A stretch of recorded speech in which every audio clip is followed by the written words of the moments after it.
Selamat pagi anak-anak kelas 4. Hari ini kita akan belajar tematik bahasa Indonesia tema 3 subtema 2. Nah, apa saja yang akan kita pelajari?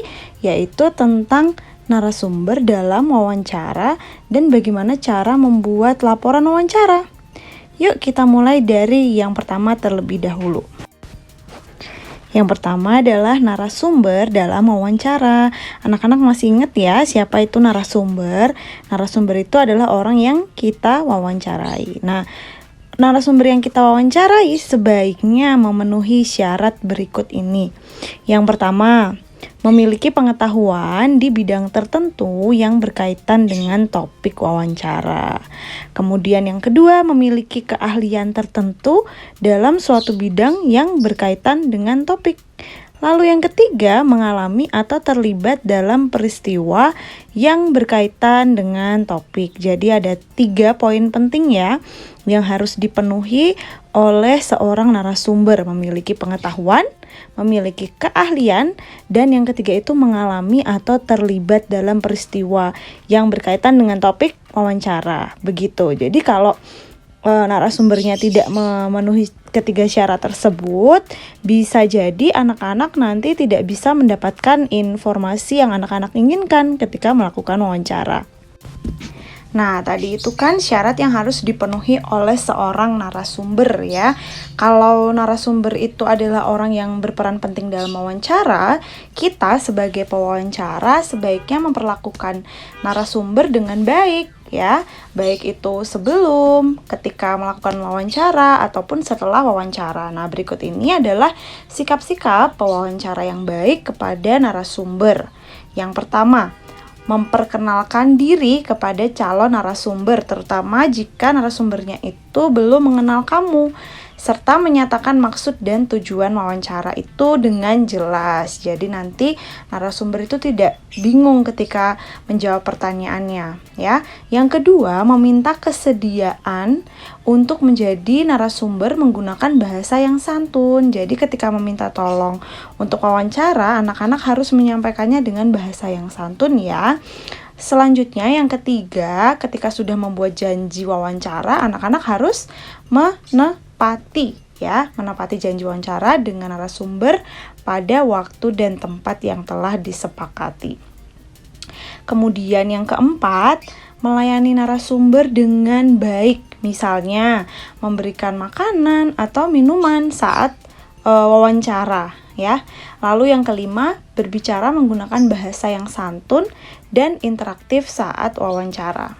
Yang keenam adalah mengajukan pertanyaan wawancara dengan jelas serta mengulangi pertanyaan jika narasumber kurang paham.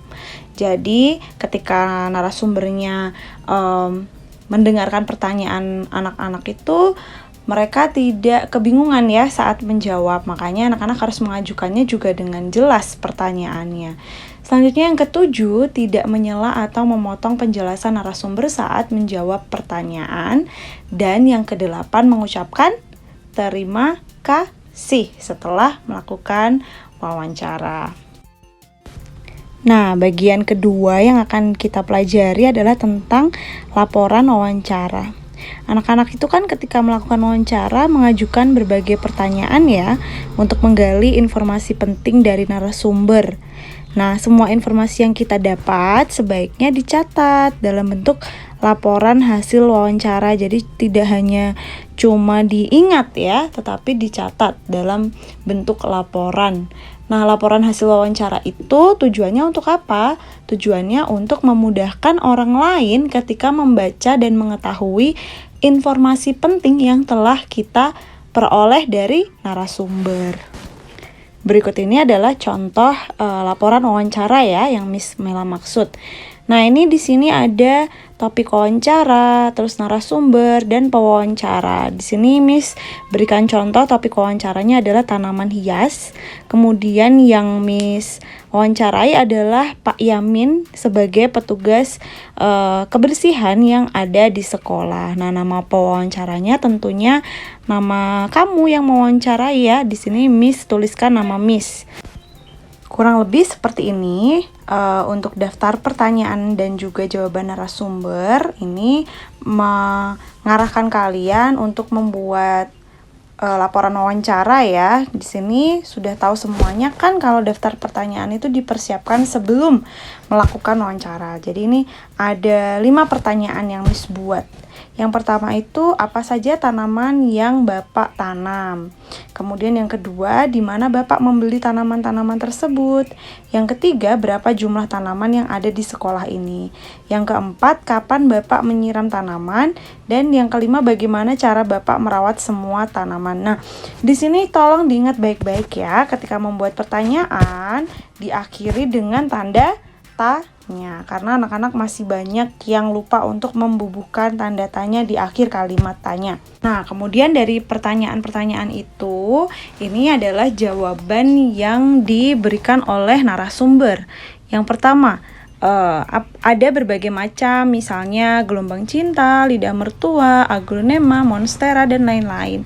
Lalu yang kedua, saya membelinya di berbagai tempat, ada yang di daerah Kopeng, ada yang di Salatiga. Kemudian jawaban narasumber yang ketiga itu tentang jumlahnya cukup banyak, mungkin sekitar 100 pot. Nah, yang keempat, saya menyiramnya setiap pagi.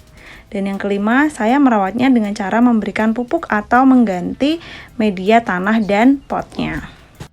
Nah, itu tadi contoh laporan wawancara yang Miss berikan ya. Nah, sekarang berarti tugas anak-anak juga membuat laporan wawancara seperti yang sudah Miss contohkan. Untuk penjelasan lebih jelasnya lagi, silahkan dilihat di worksheet yang Miss sudah lampirkan di Google Classroom. Selamat mengerjakan anak-anak. Jika ada pertanyaan, silahkan chat ya. Tuhan Yesus memberkati.